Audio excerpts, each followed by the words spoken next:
Бүгінгі зертханалық жұмысымыздың тақырыбы өткізгіштердің аралас жалғануы. Бұл тақырып электр тізбектерін терең түсінуге мүмкіндік береді. Себебі нақты өмірде қолданылатын электр жүйелерінің көпшілігі дәл осы аралас жалғау принципімен жұмыс істейді. Алдымен теориялық ұғымдарға тоқталайық. Өткізгіштердің аралас жалғануы деп тізбекте өткізгіштердің бір бөлігі тізбектей, ал екінші бөлігі параллель жалғанған жағдайда айтамыз. Тізбектей жалғау кезінде ток күші барлық өткізгіштерде бірдей, жалпы кедергі жеке кедергілердің қосындысына тең. Параллель жалғау кезінде кернеу барлық тармақтарда бірдей, жалпы кедергі жеке кедергілерден кіші болады, ал аралас жалғауда осы екі жалғау түрі бірге кездеседі. Сондықтан есептеу кезінде тізбекті кезең-кезеңмен қарастырамыз. Бір, алдымен параллель жалғанған бөліктің эквивалент кедергісін табамыз. Екі, кейін оны тізбектей жалғанған өткізгіштермен біріктіреміз. Осылайша аралас тізбектің толық электрлік сипаттамасын анықтаймыз. Қажетті құрал-жабдықтар. Зертханалық жұмысты орындау үшін бізге келесі құралдар қажет. Тұрақты ток көзі, әр түрлі мәндегі өткізгіштер, резисторлар, амперметр, вольтметр, қосқыш, кілт, сызбаға арналған қағаз немесе тақта. Бұл құралдар арқылы біз ток күші мен кернеуді өлшеп, аралас жалғанудың заңдылықтарын тәжірибе жүзінде дәлелдейміз.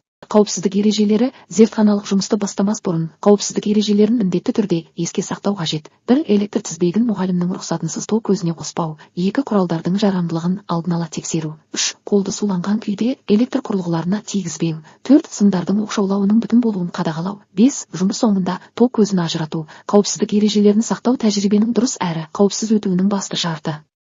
Төрт, зертханалық жұмыстың орындалу барысы. Енді зертханалық жұмыстың жасалу жолына тоқталайық. Бір, электр тізбегін сызба бойынша құрастырамыз. Екі, өткізгіштердің бір бөлігін тізбектей, бір бөлігін параллель жалғаймыз. Үш, амперметрді тізбектей қосамыз. Төрт, вольтметрді зерттелетін бөліктің ұштарына параллель жалғаймыз. Бес, қосқышты жауып, ток жібереміз. Алты, ток күші мен кернеу мәндерін өлшеп, нәтижелерді кестеге жазамыз. Жеті, алынған мәндер арқылы жалпы кедергіні есептейміз. Осы әрекеттер арқылы аралас жалғанудың ерекшеліктерін нақты байқаймыз.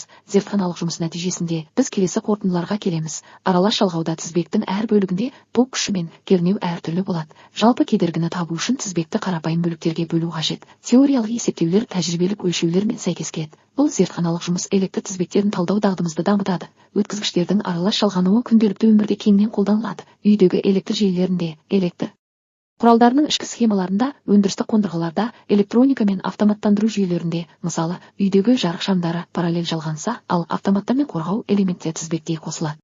Бұл аралас жалғанудың нақты көрінісі. Осылайша, өткізгіштердің аралас жалғануын зерттеу арқылы біз электр тізбектерінің жұмыс істеу принципін тереңірек түсінеміз, және бұл білімді күнделікті өмірде қолдана аламыз.